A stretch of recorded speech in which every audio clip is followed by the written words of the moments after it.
a tener una primera introducción general de lo que significa todo el tema de esta pandemia o epidemia que hace muchos años se vive no solo nacional, sino globalmente sobre la violencia de género.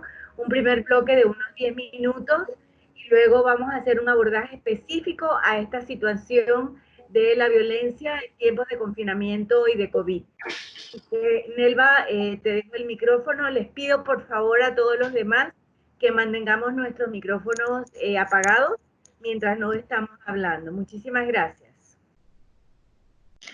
Hola, ¿qué tal? Buenas tardes. Es un gusto poder compartir con ustedes en esta tarde y gracias por la invitación para abordar este tema que, como bien decía la licenciada Leonor Calderón, en realidad es un problema que viene dándose en Panamá y en el mundo desde hace muchos años y le hemos puesto como silenciosa porque aun cuando es muy grande, en realidad no, se ha minimizado a tal punto que no aparece como un problema fundamental de atención, digamos, de los países, ¿no? Entre ellos Panamá. Yo he preparado aquí una presentación, eh, vamos a compartirla. Inicialmente, mencionar que cuando hablamos de violencia de género, es un concepto bastante amplio que no se refiere únicamente a la violencia que conocemos o que nos es más fácil distinguir, que tiene que ver con una violencia de carácter físico o golpes que usualmente relacionamos con las personas con las que cohabitamos, las parejas o las parejas de las personas que puedan sufrirla, sino que ya desde hace varios años se entiende que el tema de la violencia de género es un problema estructural que viene arraigado en nuestras sociedades también por una serie de concepciones socioculturales que se han arraigado y que han hecho que el problema, como quiera, se normalice como algo que es cotidiano y que es hasta cierto punto, digamos, lo natural.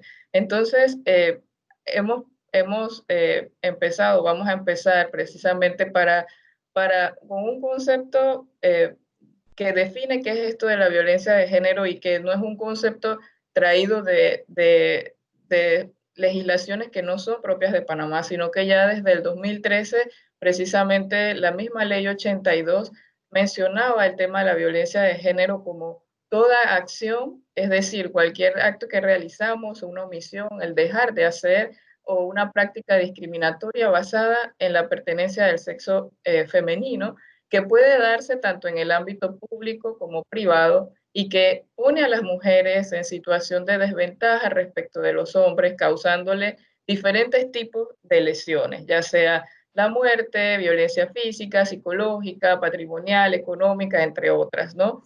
Y también se le considera violencia de género a esa privación arbitraria de la libertad que incluye necesariamente, ay, perdón, se fue la presentación, ¿verdad? ¿No? Ok. Que incluye precisamente aquellas que puedan ser realizadas, ya sea incluso por el Estado, entendiendo que esa violencia puede ser hecha, es decir, por una acción, pero también por un dejar de hacer, una omisión, es decir, la falta de la buena diligencia del Estado y de sus instituciones en realizar lo necesario para garantizar una protección a sus ciudadanos y ciudadanas, en este caso específico a las mujeres, ¿no? Entonces, ¿cómo se puede vivir esa violencia expresada en ese concepto que mencionamos antes? En primer lugar, el lugar que usualmente lo identificamos es la familia, ¿no? Allí se pueden dar diferentes situaciones de violencia, que ahorita veremos algunos ejemplos. También puede darse en el espacio público, atentando contra la seguridad personal de las mujeres. Puede ser también realizada esta violencia en el trabajo, en la política, en la economía, desde la propia institución, en los medios de comunicación, a nivel de la educación, entre otros, ¿no? Y algunas formas a través de las cuales podemos, digamos, respaldar esa descripción que acabamos de dar en el concepto y en la tipología de los lugares donde puede darse la violencia basada en género, lo vamos a dar ahorita con algunos datos. Por ejemplo, a nivel de la familia, el delito de violencia doméstica lleva en Panamá ya 3 años de ser el primer delito que más se comete en el país. Y cuando hablamos de violencia doméstica nos referimos a todas aquellas lesiones, actos, ya sea de violencia física, psicológica, patrimonial o económica, que puedan, eh, que puedan experimentar miembros o integrantes de una familia, mamás, hermanas, tías, etcétera, pero que vivan dentro de un techo, digamos. La situación aquí concretamente es que la mayoría de los casos de las víctimas de violencia doméstica son mujeres. En el 2019, según datos del Ministerio Público, se presentaron 16.871 denuncias de violencia doméstica, de las cuales el 79% de sus víctimas fueron mujeres, evidenciando que este es un problema que afecta directamente a la vida de las mujeres, ¿no? Además, otras situaciones de violencia que se viven a lo interno de las familias y que lo vemos como una violencia es la sobrecarga que pueden vivir las mujeres en materia del cuidado o del trabajo no remunerado. Llámese trabajo doméstico como el aseo de las casas, lavar, cocinar, todos aquellos quehaceres domésticos, pero también el cuidado no solo de sus hijos e hijas, sino también de otros familiares enfermos, de personas con discapacidad, de personas adultas mayores, que también forman parte de esa familia y que usualmente son las mujeres quienes se dedican a su cuidado, tal como lo respalda, ¿no?, un dato que nos proporciona la encuesta de CIEPS que se hizo el año pasado, en el 2019, en donde se le preguntó a las personas encuestadas eh, quién se dedicaba al cuidado de niños, niñas, personas enfermas, adultas mayores y con discapacidad, y el 70.6% de las personas encuestadas manifestó que eran las mujeres las que se dedicaban a ese cuidado, ¿no? En otro lugar donde se da la violencia de género tiene que ver en la política, y fundamentalmente lo vemos evidenciado en la poca o nula participación política de las mujeres en algunos espacios. Algunos datos como referencia están en las tres instituciones fundamentales de nuestro Estado. Tenemos que en el órgano ejecutivo hay un 35% de participación de mujeres, en el legislativo un 19% y en el órgano judicial un 33%. En el órgano ejecutivo y en el órgano judicial, en esta administración por primera vez tenemos esos porcentajes, pero en el órgano judicial, antes de, de los últimos nombramientos de mujeres, no subía del 11% de participación. Respecto de la participación de mujeres en juntas directivas, tenemos que también es sumamente bajo, tanto a nivel público como a nivel del sector privado. Entonces, siempre la pregunta es, cuando vemos acciones fuertes, o al menos en el discurso de la necesidad de una participación realmente de las mujeres, yo siempre digo que hay que ir a ver quiénes son los miembros de la junta directiva, los que toman las decisiones, para ver qué tan fuertes son esas acciones en el entendimiento tanto de la institución pública como de las organizaciones privadas, ¿no?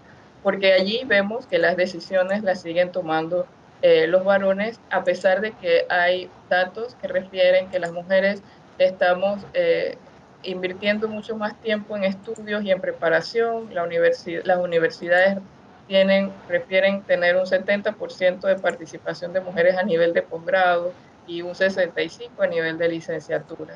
Entonces, pero en los puestos de junta directiva en el sector público, las mujeres ocupan un 18% y en el sector privado un 14%.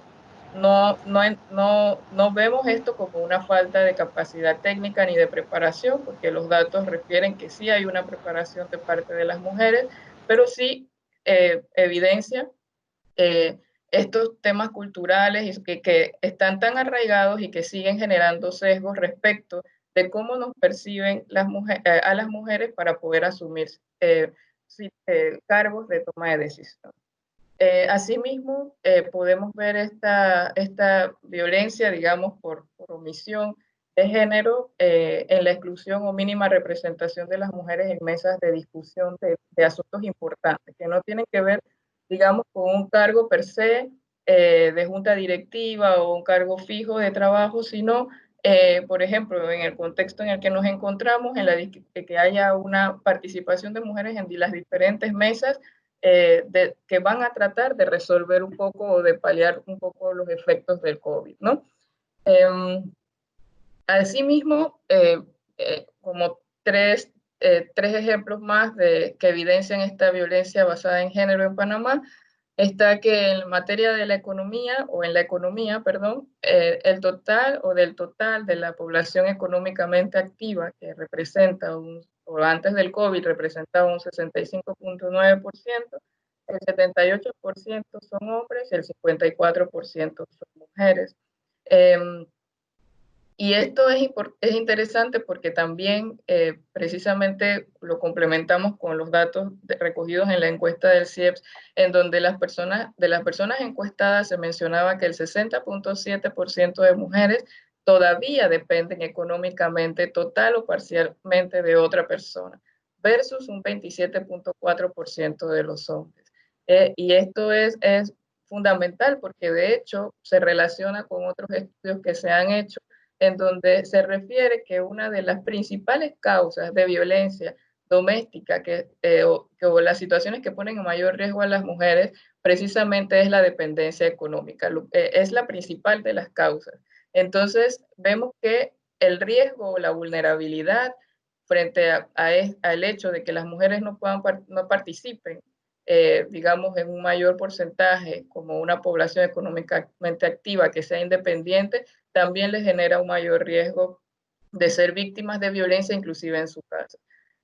Y otra precisión es que conforme a la encuesta del mercado laboral del INEC, se hizo una pregunta a la población que no es económicamente activa, que en ese caso eh, se le preguntaba en los 6 meses subsiguientes a la encuesta por qué razones no buscaba un trabajo, y hubo un 27% de las personas encuestadas que refirieron que no lo podían hacer porque no tenían con quién dejar a sus hijos e hijas y por otras razones de carácter familiar o doméstico. Y de ese 27%, el 98% de las personas eran mujeres, lo cual el hecho de no tener precisamente una corresponsabilidad en materia de cuidados hace que sea a su vez un obstáculo para poder insertarse en la economía y poder tener una participación, digamos, un poco más igualitaria y una vida más independiente, como mencionábamos antes. Otro de los lugares donde se da la violencia es en el espacio público y se da de diferentes maneras. Mencionaremos dos situaciones, tal vez por la gravedad de las mismas, pero puede darse a través de diferentes formas. Una de ellas es a través del ejercicio de la violencia sexual que se comete en contra de las personas. En el 2019 hubo 6.883 casos de violencia sexual denunciados en el Ministerio Público. El delito que más se cometía dentro de la gama de casos de violencia sexual es el de la violación. Un promedio de 7.4 casos diarios de violaciones se perpetraban en Panamá antes del coronavirus y bueno, y en el 2019, pero la cifra se mantenía en el 2020. Y el 90% de las víctimas fueron mujeres. De esas, el 60% fueron menores de edad, lo cual esta situación afecta a las mujeres en realidad desde edades tempranas hasta las edades adultas, ¿no? Y por otro lado, el tema de los femicidios, que es la expresión, digamos, fatal de la violencia basada en género. En el 2019 tuvimos 21 casos de femicidio, 1.7 casos mensuales, 10 tentativas y 31 muertes violentas de mujeres, lo cual, como vamos a ver más adelante, este año la cifra inclusive es aún mayor, ¿no? Y bueno, finalmente, para ir cerrando esta primera parte, Otro lugar en donde se vive esta violencia basada en género y datos que lo respaldan es en el trabajo, ¿no? Todavía en el 2020 existe una brecha salarial que es considerable. Por cada $100 que reciben los hombres, las mujeres reciben $85. Además, según datos del Ministerio de Trabajo, la mayor cantidad de contrataciones que se realizan sacando el área de construcción, que es 95% masculina, es para hombres en un 58% versus un 42% las mujeres. Y en el caso de la economía informal, si bien no hay mayores diferencias porcentuales, porque la diferencia es de 1%, lo cierto es que las mujeres que realizan la economía informal eh, y en general las mujeres aproximadamente viven en hogares monoparentales, es decir, ellas con sus hijos e hijas en un 75%. Es decir, los recursos que puedan recibir o percibir de ese ejercicio de la economía informal, que usualmente no tiene prestaciones laborales, seguridad social y otros, no solo son para ellas, sino también para cubrir las necesidades de sus familiares, ¿no? Y muchas veces en esa economía informal, pues también se vive en situaciones de mucha precariedad. Entonces, estos datos que queríamos mostrar al inicio con el ánimo de ver a los diferentes lugares a través de los cuales se vive la violencia basada en género, nos dicen también que este no es un tema caprichoso de un grupo de mujeres y tomo estas frases porque usualmente las leo en las redes sociales, ¿no? O sea, no es un tema caprichoso, hay datos que respaldan realmente cómo vivimos las mujeres de manera diferente, diversas situaciones respecto de nuestros pares hombres. No es algo tampoco que le compete solo a las mujeres, ni le debería importar solo a las mujeres. Es un tema que tiene efectos en la sociedad en general y por tanto también los hombres tendrían o deberían implicarse en tratar de ver cómo o unirse con mujeres para ver cómo poder colaborar y ayudar a que la violencia basada en género disminuya, porque eso también, y hay estudios que han referido que ayuda a la mejora del desarrollo económico y social de los países. Y bueno, es una realidad que informes, investigaciones y datos han revelado por muchos años. Y bueno, es una pandemia que de forma silenciosa a la que la sociedad que es de forma silenciosa y como mencionábamos antes, la sociedad se ha acostumbrado, la ha normalizado y tolerado y que está basada en condiciones desiguales de poder y participación entre hombres y mujeres. Muchas veces, por ejemplo, en el caso de la sobrecarga del trabajo no remunerado, se hace bajo un imaginario de que ese trabajo se realiza por cuestiones de abnegación que se esperan que nosotras las mujeres tengamos y que sí, ciertamente estoy segura que podemos hacer la pregunta acá y todas queremos lo mejor para nuestras familias, pero que ese mejor para nuestra familia sea también compartido con nuestros pares hombres y así es un trabajo que pesa menos y que también permite el desarrollo de las mujeres y de los hombres en otras esferas de la vida. Entonces, esta sería, Leonor, mi introducción antes de entrar a lo del COVID. Muchísimas gracias, Nelva. Efectivamente, bueno, hemos tenido aquí un panorama general y muy amplio y muy completo de todo lo que significa la violencia de género y cómo nos ha acompañado. Yo no diría que desde hace muchos años, yo diría que desde que el mundo es mundo y desde que el sistema patriarcal se instauró, la violencia de género realmente nos ha acompañado en diversas modalidades. Ahora el mundo, y Panamá por supuesto que no es una excepción, está viviendo una situación totalmente inédita para todos, inédita para nuestra generación e inédita para la generación de nuestros padres. Nuestros padres no vivieron una situación como esta, la gran mayoría de nuestros padres, a menos que alguien tenga un padre que tenga más de 100 años en este momento, pero la verdad que la gran mayoría de ellos, de estas generaciones, no hemos vivido algo. La humanidad no ha vivido algo como esto. Estamos aprendiendo de esta situación. Y esto nos ha llevado a medidas extremas que literalmente hace 3 o 4 meses no nos imaginábamos siquiera que fuera posible vivir. Y por supuesto que estamos definiendo y delineando y tratando de dibujar cómo será el mundo al que vamos a regresar, cómo será nuestra realidad posterior. Y la violencia es un tema muy interesante. Aquí en Panamá, por ejemplo, se han tomado algunas medidas en aras de prevenir la violencia de género. Y vamos a hablar de ellas. Por ejemplo, se nos dijo que la ley seca que se adoptaba era fundamentalmente para prevenir la violencia de género. Lo acaba de decir Nelva y se lo repito yo. Les invito a visitar las páginas del Ministerio Público. Los femicidios entre marzo y abril de este año son considerablemente mayores en número a los femicidios y las tentativas de homicidio entre marzo y abril del año pasado sin ley seca. Conclusión, el alcohol no es necesariamente lo que ocasiona este tipo de agresiones.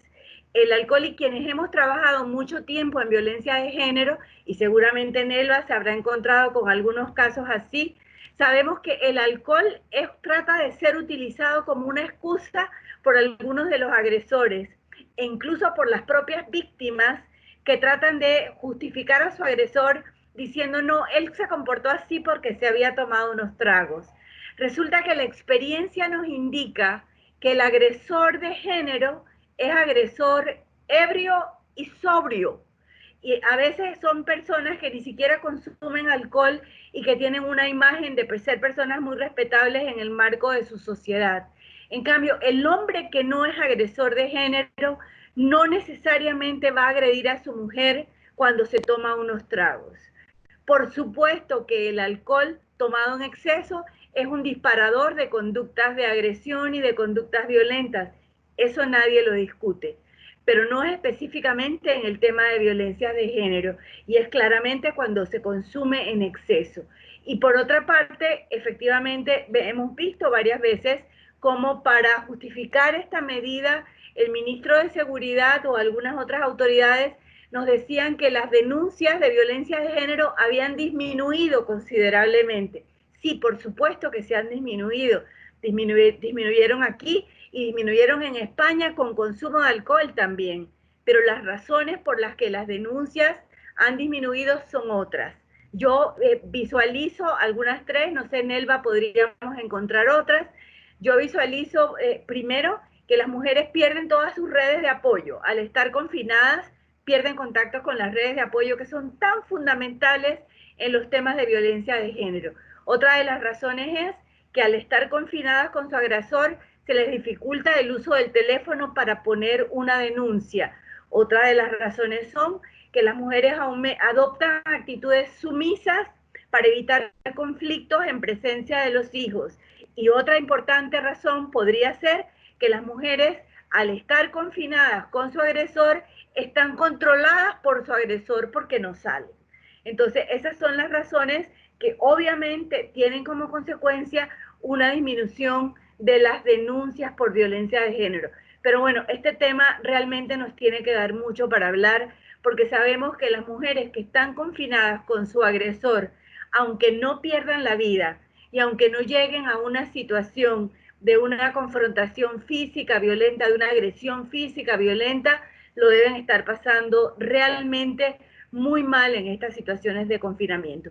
Te doy la palabra, Nelva, y les voy diciendo, por favor, a las participantes que cualquier pregunta que tengan la vayan escribiendo en el chat, que cuando termine este bloque de intervención de Nelva, vamos a abrir esa sesión de preguntas, pero les pedimos que sus preguntas las escriban en el chat, y ahí vamos conversando entre todos. Nelva, el micrófono es tuyo.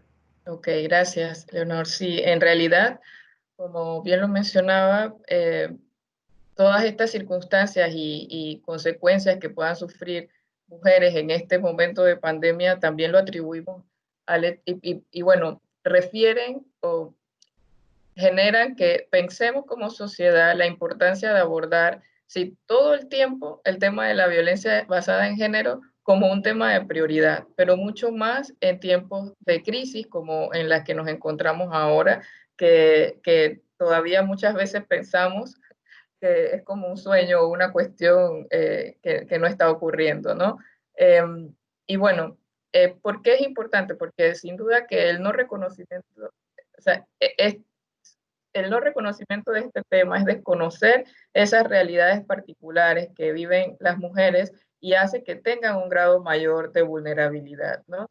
También consideramos pues que toda esta violencia que es silenciosa y el hecho de tener menos posibilidades de participación política genera a su vez que esas necesidades particulares no sean consideradas para una atención oportuna de diferentes situaciones de desigualdad. Anteriormente, si bien no con la magnitud del virus del nuevo coronavirus, hay datos que reflejan que cuando se dio el virus del Zika y del ébola, hubo una afectación social, económica y de salud mucho mayor en las mujeres que en los hombres. Lo que nos está revelando ahora la epidemia del nuevo coronavirus, hasta donde va los estudios, porque todavía no hay estudios determinantes realmente de muchas cosas, es que si bien una mayor, digamos, incidencia en mortalidad de los hombres respecto de las mujeres, los efectos psicosociales, económicos y demás están siendo mayormente impactados en las mujeres un poco por ese panorama de desigualdad de género en donde que ya se venía dando desde antes. Algunos de los ejemplos en donde vemos esas situaciones, esos riesgos y también un poco qué deberíamos hacer como sociedad para poder mitigarlos. Esto está basado en una publicación que hicimos hace unas semanas atrás en el blog del CIEPS. Y bueno, mencionarles lo siguiente. En primer lugar, que la mayoría del personal de salud de las mujeres, de salud en Panamá son mujeres. Así lo refleja el INEC cuando nos dice que es un 76.7%. Entonces, esto implica, en primer lugar, que si bien es cierto, si hay una demanda, un aumento de la demanda sanitaria por la propia contingencia, se pone a las mujeres en condiciones de riesgo mayor respecto del contagio, pero también a ellas mismas, pero también a sus familiares. Y por ende, en situaciones como estas, tener una perspectiva basada en género que ayude a mitigar esos riesgos es importante. Entre ellas, la aplicación de medidas de salud ocupacional que les apoyen tanto en su salud física como mental ante la demanda de trabajo excesivo, el considerar las necesidades de las mujeres en materia de salud sexual y reproductiva, entre ellas la salud menstrual, dotándolas de insumos para garantizarla en los centros de salud o en centros hospitalarios, dado que lo que han referido muchas personas que han estado tanto en la atención misma de la salud como también en materia de los laboratorios e investigación, es que están trabajando a veces 12, 14 horas porque hay una demanda en este momento. Entonces, si tenemos más de un 70% de personal femenino, hay que considerar esas necesidades particulares para también poder apoyarles y respaldarles. Asimismo, es necesario satisfacer la seguridad de su integridad física, proporcionándoles formas seguras de traslado a sus hogares y a sus lugares de trabajo, máxima en esta situación de cuarentena, en donde probablemente muchas no tengan vehículo y salgan en horas de la noche o muy tarde, y bueno, se requiere un apoyo, asimismo como brindarles apoyo en materia de cuidados de sus hijos e hijas, que en el caso de las madres que son madres solteras, pues se encuentran con la situación particular de que no tienen quien les cuide a los hijos e hijas ahora que tienen que estar trabajando y que no hay escuelas ni guarderías abiertas, por ejemplo, ¿no? Bueno, además ha habido una sobrecarga de trabajo no remunerado, se ha incrementado perdón, quienes están laborando en teletrabajo no solamente realizan el trabajo remunerado, sino que a la par todas las actividades que mencionábamos antes que se realizan en una, como trabajo no remunerado, sobre todo a las mamás de niños menores de 12 años. O sea, los testimonios refieren que ha sido una completa locura la convivencia tanto de hijos e hijas, trabajo, tareas de la casa, etcétera. Entonces, todo esto de sobrecarga repercute necesariamente en la productividad de esa mujer, en las diferentes esferas en las que se tiene que desempeñar, pero laboralmente también y genera también afecciones a la salud física y mental. Por ello, consideramos necesario que hayan campañas que fomenten la corresponsabilidad de todos los miembros del hogar, no solamente de las parejas, hombres, sino también de los otros integrantes del hogar y su necesaria implicación en ese trabajo no remunerado y de cuidados. Eh, y bueno, sin duda que el tener ciertas consideraciones especiales en este periodo de cuarentena en el que todavía nos encontramos, eh, sobre todo en el caso de las mujeres que son mamás, ¿no? Otras situaciones que se viven en el contexto de esta pandemia tienen que ver con los derechos familiares, que poco se ha hablado realmente, pero que pueden generar un obstáculo para que muchas mujeres puedan garantizar adecuadamente la alimentación de sus hijos e hijas. Por ejemplo, en materia de pensiones alimenticias, eh, es probable que por las mismas afectaciones que se dan en materia económica, muchos padres y madres también que tienen que dar pensión alimenticia, pero en su mayoría han sido las mamás son las que tienen usualmente la tutela, pues es una minoría en el caso de los padres, eh, pero estos padres pueden que hayan sufrido pérdidas en el trabajo. Entonces, al sufrir pérdidas en el trabajo, es probable que se afecte el pago de las pensiones alimenticias, como de hecho ha ocurrido. ¿Y qué hacen entonces? ¿Qué hace una mujer de ese 60% que mencionábamos antes, que depende económicamente de otra persona para subsistir? Y en el caso cuando tengan hijos e hijas y que no tengan en este momento la pensión. O sea, es una situación complicada que pone en riesgo la seguridad alimentaria de sus hijos e hijas fundamentalmente, ¿no?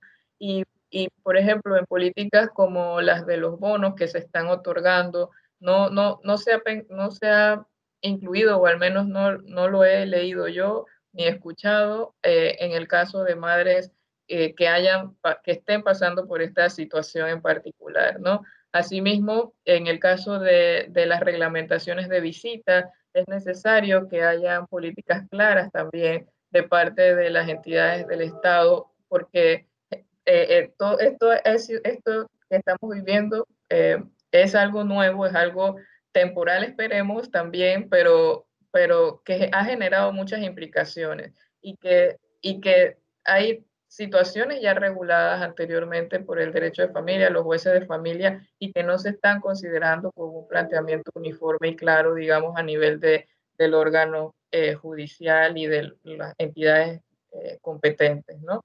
Eh, Asimismo, el marco del coronavirus también genera riesgos en materia de salud sexual y reproductiva, porque los recursos que podían haber sido destinados anteriormente para este rubro, ahora tienen que enfocarse probablemente, como todos los demás, en materia de atender la crisis sanitaria por el COVID.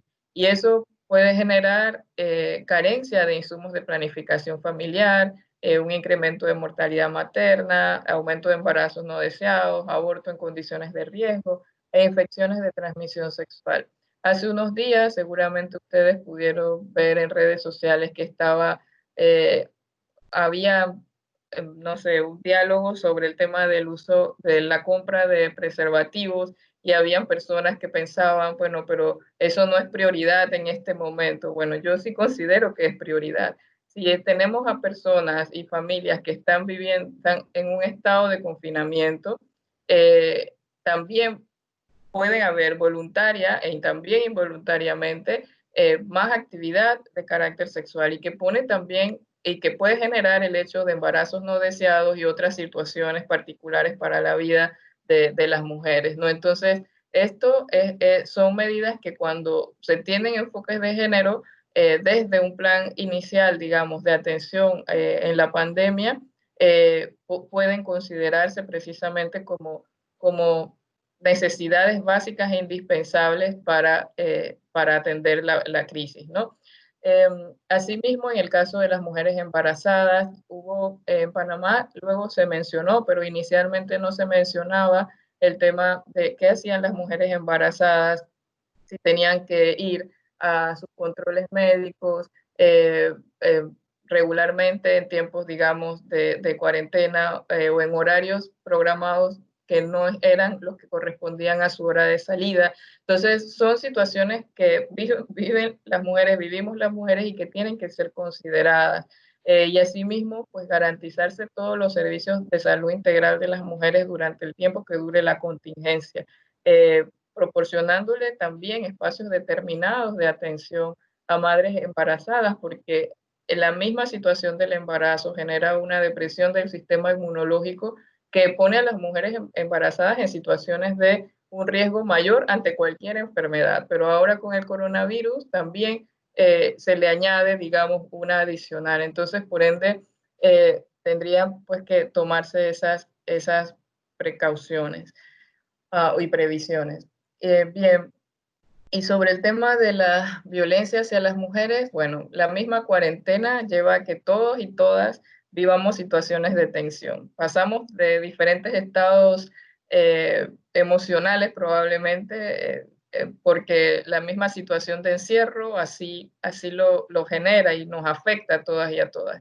Entonces, en las parejas, lo que refieren varios informes es que esas tensiones han aumentado. De hecho, los datos a nivel casi de todo el mundo han indicado y expresado que la violencia doméstica ha aumentado en el periodo de la cuarentena, precisamente por esas condiciones de encierro. Sobre todo, se agudiza más cuando esa convivencia se tiene que dar en situaciones de espacios pequeños, sin condiciones económicas y de vivienda adecuadas, y en algunos casos inclusive compartiendo esos espacios con otras personas, muchas de ellas familiares, pero a veces ni siquiera familiares, porque ya en nuestra sociedad panameña hay personas que conviven para compartir los gastos, digamos, diarios de arrendamiento y demás, ¿no? Entonces, como bien decía la licenciada Leonora anteriormente, en este periodo de cuarentena, las redes de apoyo a mujeres disminuyen. Y cuando hablamos de redes de apoyo, hablamos de las amigas, de estar afiliadas o vinculadas con alguna organización no gubernamental que les brinda ese soporte o ese apoyo y que en este periodo pues probablemente están cerradas, eh, inclusive con algunos familiares. Entonces, es muy importante la función del Estado en este momento en situaciones de violencia, porque, y en ese sentido tendría que haber y existir, lo han hecho, pienso que en o sea, el Estado panameño en ese sentido, pues desde unas semanas para acá, ha generado las líneas telefónicas a donde acudir para llamar y para atender, y lo han establecido como 24 horas en situaciones de violencia, no solo para las mujeres, sino también para otros miembros de la familia como menores de edad. Eh, Algo que es importante también mencionar es que los datos tienen que ser expuestos, ¿no? Nosotros tenemos aquí datos del Ministerio Público y, como les decía antes, en todo Latinoamérica e inclusive en algunos países europeos la violencia doméstica ha aumentado, pero inclusive ha aumentado en algunos casos más del 50% de los casos. Nosotros tenemos aquí datos del Ministerio Público que refieren que hubo una disminución de los casos de violencia doméstica, eh, y, y pienso que inicialmente se debió en parte a precisamente que no había una información clara. Posteriormente el Estado procura cumplir con esa función de generar esta información y lo hace. Pero como vemos, es muy probable que hayan subregistros por muchas condiciones. Es muy difícil que bueno, en la televisión que es tal vez el medio en que el que más se informa la gente, conforme a datos también de la encuesta del CIEPS, hace falta más campañas de prevención de la violencia y de dónde acudir. Es decir, no todo el mundo puede ver en una conferencia de prensa o ve en las conferencias de prensa todas las informaciones, y además que son informaciones diariamente muy cargadas respecto de lo que está pasando con el coronavirus. Pero de manera permanente es necesario que existan campañas en donde se indique los lugares a donde se puede acudir en estos momentos de la pandemia, ¿no? En el caso de los femicidios, hemos visto que ha habido un aumento respecto del 2020 a enero-abril 2020 a enero-abril 2019, siendo que hubo una duplicación de casos en marzo y abril. Inclusive en el caso de las muertes violentas, hubo también 2 muertes violentas en lo que va de abril, y ya en mayo hay reportes de casos de femicidio que han avanzado. Inclusive desde antes, o sea, podemos ver el comparativo 2019 y 2020 y tenemos una duplicidad de casos en lo que va del 2020, cuando fueron 7 femicidios en el 2019, en el 2020 hasta abril han habido 14 femicidios. Y en este sentido, bueno, como mencionábamos antes, para nosotras consideramos imprescindible campañas de prevención y atención de violencia doméstica y prevención del maltrato a menores, con directrices claras y datos estadísticos. Asimismo, una comunicación expresa sobre excepciones respecto de las salidas para personas que vivan situaciones de violencia, es decir, que no sea una limitante el hecho de pensar que solamente puedo salir en el horario que me corresponde para poder denunciar la violencia.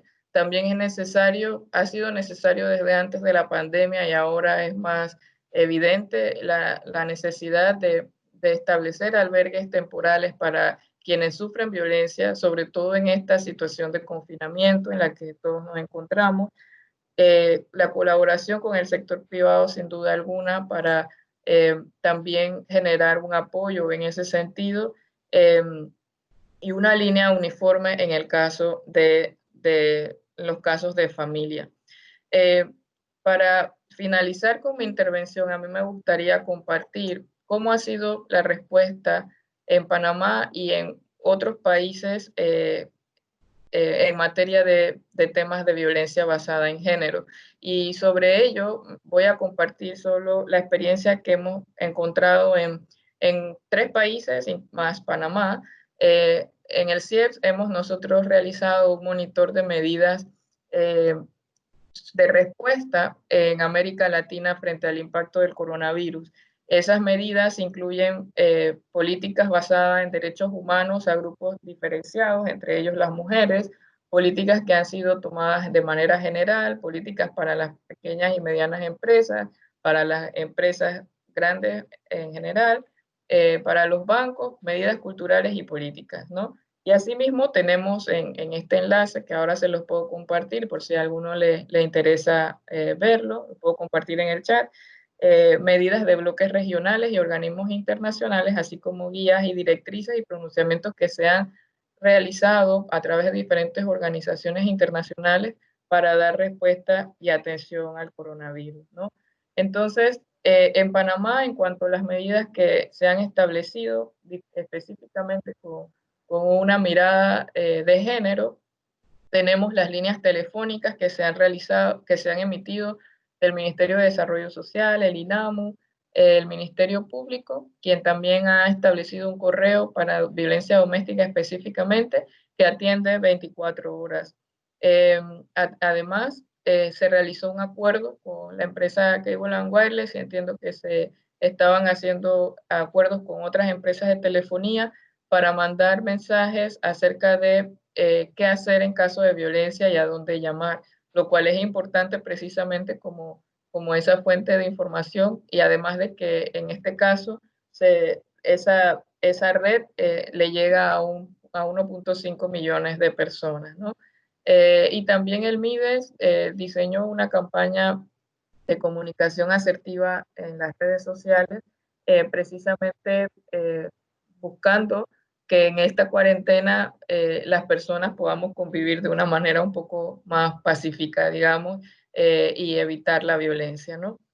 Em, decidí elegir un caso, un ejemplo país del sur, de Norteamérica, del norte y del Centroamérica. En el caso del sur, elegí Argentina porque a mí me ha parecido muy impresionante, al menos, el hecho de que Argentina diseñó un plan desde el inicio que se llamaba, o sea, que iba de respuesta a la pandemia, que involucraba además eh, una atención específica para todos los grupos en situación de vulnerabilidad, indicando lineamientos específicos para cada uno de ellos y brindándole una atención a ellos. En el caso de las mujeres, se estableció una línea telefónica, se diseñó un buscador de centros de atención para mujeres en todo el país.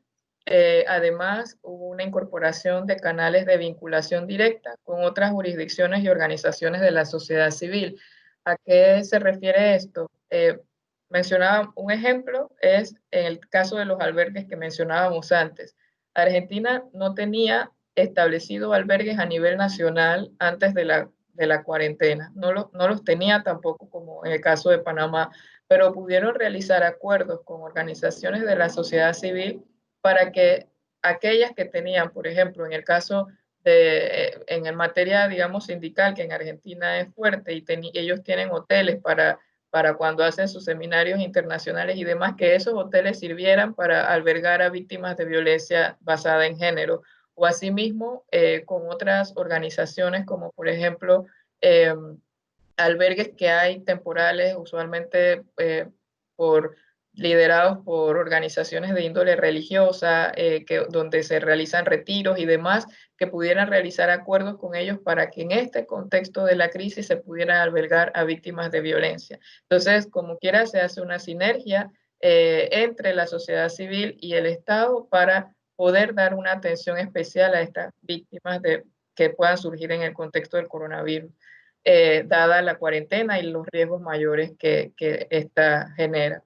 Eh, asimismo, bueno, se inició la implementación federal de, de, una iniciativa llamada Barbijos Rojos a nivel con las farmacias. Esta iniciativa también la realizaron en Colombia y en otros países. En Colombia fue ampliada incluso a supermercados, que quiere decir que una persona víctima de violencia de género puede acudir a una farmacia y mencionar una frase o clave para que en esa farmacia el personal colabore con la denuncia de situaciones de violencia basada en género, entendiendo que tienen un tiempo limitado para salir y que se requiere necesariamente pues la denuncia para poder que las autoridades sepan y que la mujer esté en situaciones de menos riesgo.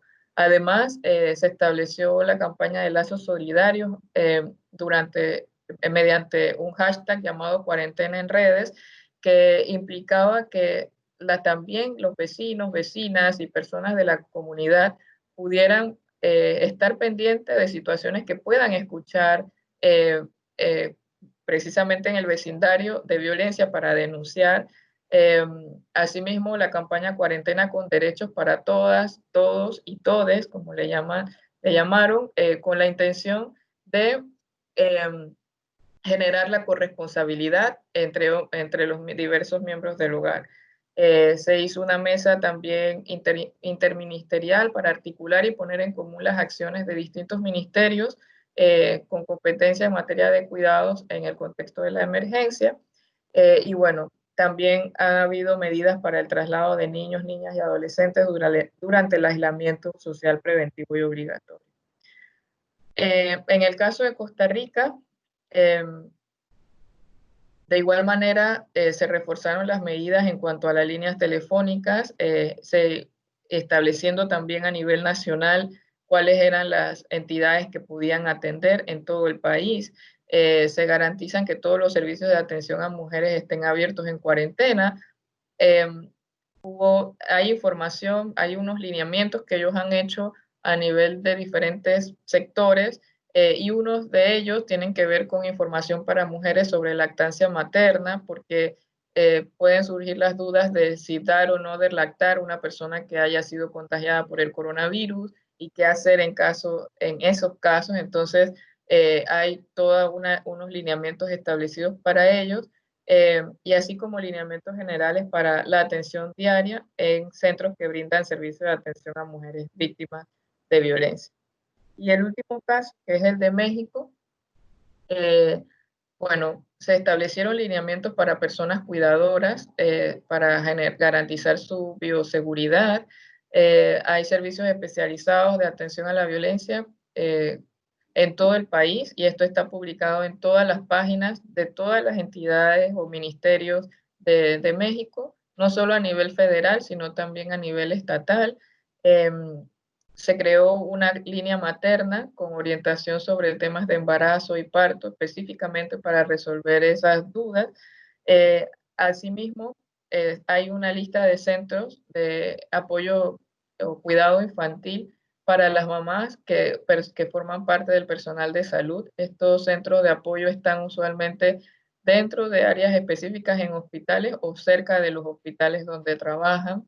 Eh, y bueno, también hay recursos para niños, niñas, que para entretención, digamos, con juegos, videojuegos, cuentos, etcétera, para este tiempo de coronavirus. Entonces, como una reflexión final, nosotras realmente consideramos que si la respuesta a brotes de enfermedades como el coronavirus es ser efectiva y no reproducir precisamente esas inequidades de género de las que hablamos al inicio, es necesario que hayan políticas diferenciadas que atiendan esas necesidades particulares de las mujeres en colaboración con los diferentes actores de la sociedad, ¿no? Llámese organizaciones de la sociedad civil, sector privado e individuos, ciudadanos y ciudadanas en general. Eso sería, bueno, gracias. Muchísimas gracias, Nelva. Bueno, aquí tenemos ya algunas preguntas. Tenemos una primera pregunta que yo creo, y por favor corrígeme, Bolívar, que ya fue contestada. Bolívar Cortés nos dice, nos pregunta si ya se tienen estadísticas de denuncias de violencia de género ahora en tiempos de COVID.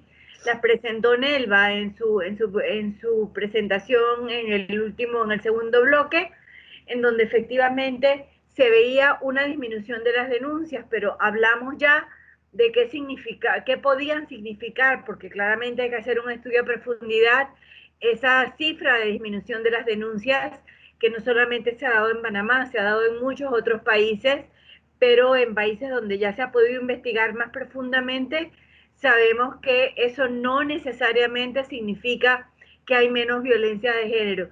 Es más, yo les quiero comentar algo. En el tema de violencia de género, el incremento de denuncias tampoco significa que abruptamente las denuncias se hayan incrementado. Muchas veces el incremento de denuncias significa que los sistemas de denuncia están más accesibles a las mujeres, Sí, o que hay más confianza de las mujeres en los sistemas a donde puede denunciar. Eso es lo que realmente ocurre. Y aquí estamos viendo todos esos factores que también pueden incidir para que efectivamente las mujeres no hayan presentado las denuncias, pero sin embargo, en contraposición, tenemos la apabullante cifra de casi el doble de los femicidios en la época del confinamiento. Entonces, un dato no se compadece con el otro. O sea, tenemos menos denuncias, pero por otro lado hay más femicidios. Entonces, yo creo, no sé, Bolívar, si tú quieres agregar algo más, pero creo que esa pregunta estuvo ya contestada. Katia nos hizo un comentario con relación a que efectivamente con los juzgados cerrados es un desastre el tema de pensiones alimenticias, y sabemos que sí. Y pregunta Katia también sobre las estadísticas de violencia institucional, o si el Observatorio de Violencia está midiendo estos fenómenos.